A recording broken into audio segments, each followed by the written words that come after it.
Dapat umanong bigyan ng pagkakataong mailahad muna lahat ng ebidensya sa impeachment trial ng Vice President bago ang anumang hatol.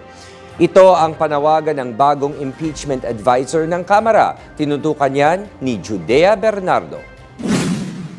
Nanawagan si House Trial Spokesperson at Impeachment Advisor Robert Ace Barbers na hayaang tumakbo ang proseso ng impeachment laban kay Vice President Sara Duterte upang mabigyan ng pagkakataon ng mga Pilipino na marinig muna ang lahat ng ebidensya bago humatol. Ayon kay Barbers, ang impeachment ay isang konstitusyonal na mekanismo na nakatutok sa paglalahad ng mga katotohanan sa pamamagitan ng mga ebidensyang ihaharap sa isang walang kinikilingang hukuman. Bilang paghahanda sa pagbubukas ng paglilitis sa Senado bilang impeachment court, hinikayat ni Barbers ang publiko na huwag magpadala sa mga isyong politikal, espekulasyon at mga kampanya sa social media.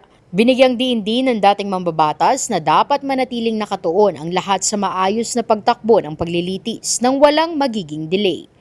Dagdag pa ni Barbers, personal na pananaw man ang pagsuporta o pagtutol sa impeachment, dapat pa ring igalang ng lahat ang prosesong itinakda ng saligang batas.